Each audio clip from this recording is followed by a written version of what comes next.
it's just with all of these examples that you mentioned.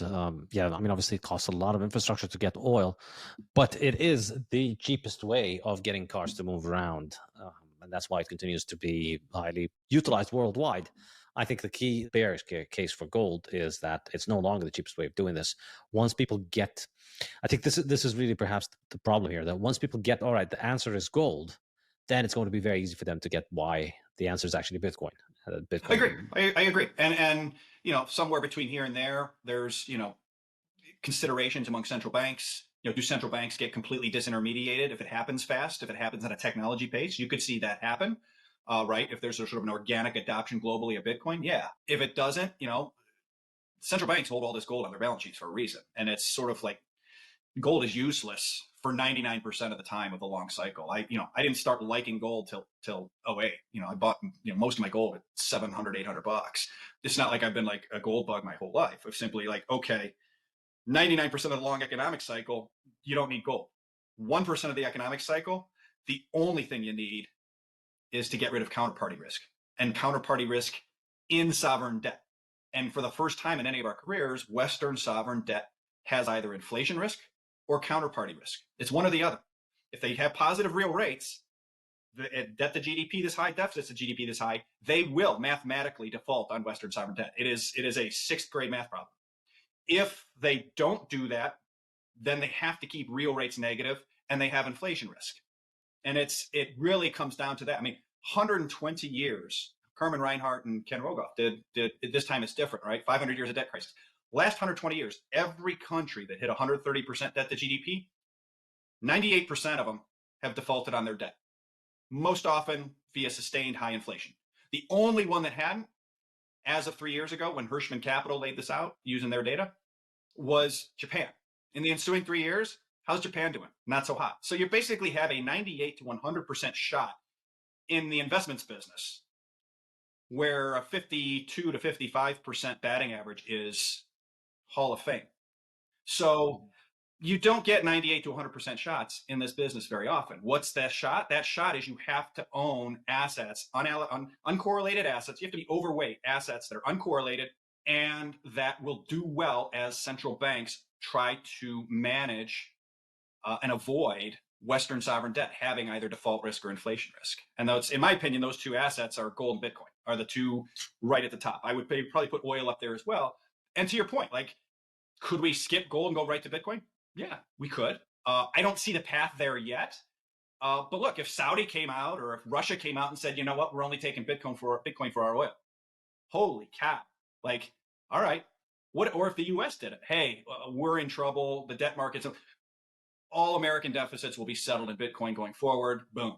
Like, those are the types of things that could completely bypass the central bank regime. I'm not betting on it, those things happening, but I'm overweight gold and Bitcoin for a simple reason.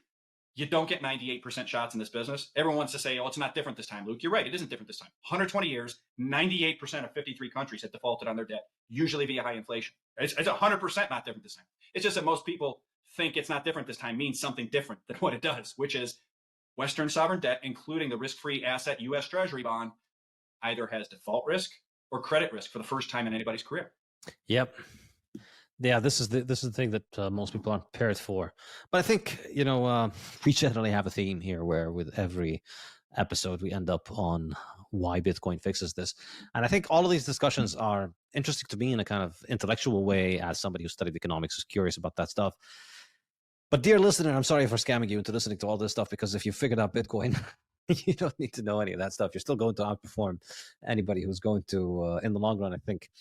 This is the tricky part. I mean, a lot of people put out all these macro theses, and they could be right, they could be wrong.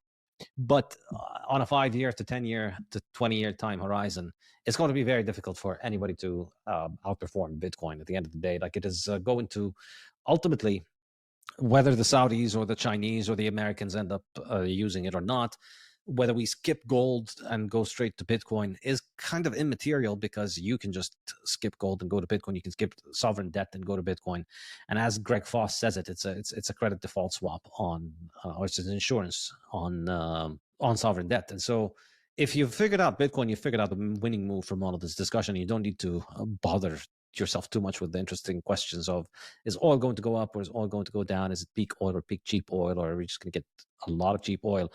It's very interesting, but whatever happens, Bitcoin is the winning move, and that's the ease of life that gives you, and the mental clarity that it allows you to just not have to worry about where am I going to move all of my life savings every day, and just go out there and live your life and figure out something to do to the world that's productive, so that you can earn more money and save it in Bitcoin, and have pretty high degree of confidence that you're going to pretty much outperform anybody else who's stock picking or trying any of those macro theses. I think is quite, it's a very underrated feature of Bitcoin. This is something that I keep harping on about, and I don't think enough Bitcoiners harp on about it.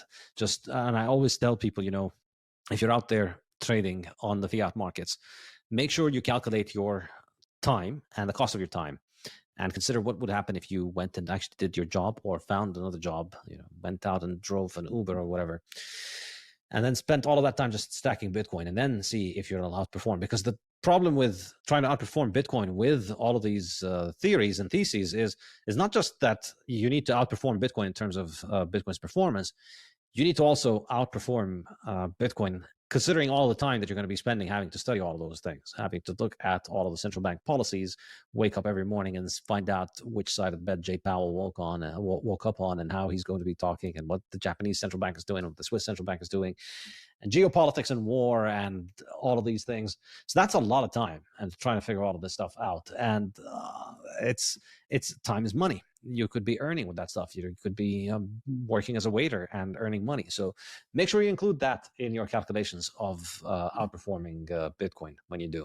I think it's important too, in that to always consider the real life experience of what happened here in the United States from 1933 to 1974, which was gold did great, preserved value. It was the gold of the time, but they also made it illegal to own for 40 years. And it's not my base case. It's not a negative case for Bitcoin. It's simply the practical reality that I think the last 10 years, and certainly the last 3 to 4 years, I think should force a reappraisal in everyone's mind what democratic Western policymakers might consider in terms of trying to shut down on and off ramps. And I understand that doesn't necessarily, it doesn't change anything in the long run with Lightning Network and a lot of this other stuff that you have the ability to get around that. However, I think it's an important thing to just be aware of from an allocation standpoint of, hey, if you want to go all in, are you prepared for your government to make you a criminal and freeze you? And if you are, great. They might do that for a bit. It might be 40 years. It's not my base case, but after the last 4 years, my own personal Bitcoin holdings, it has factored in of like, okay, what is the right level for me that I own that I can freeze for 40 years, or that I am, willing to just lie very still and outweight them. And quite frankly, I think it's quite probably part of the strategy, right? Is that's exactly what they want, are people like me saying, oh, what's the most amount I can freeze for 40 years while I'm a criminal? Which is, I think, without getting political, I think it's a suboptimal approach, but it is what it is, right? We have to look at the world as it is and our leaders as they are, not for what we think they are, what we think they'll do. Even the most bullish Bitcoiner will have to admit 2020 will have seriously given you a lot of food for thought on that question. There was no way that in January 2020, if you told me you're going to live through what's going to happen in the rest of 2020 and 2021 in terms of the lockdowns, in terms of the mandates, the money printing, the inflation, the travel bans, and the work mandates. You can't work unless you get Pfizer products. All of that stuff was completely unimaginable before March 2020. And yet they pulled it off, and the majority of people went along.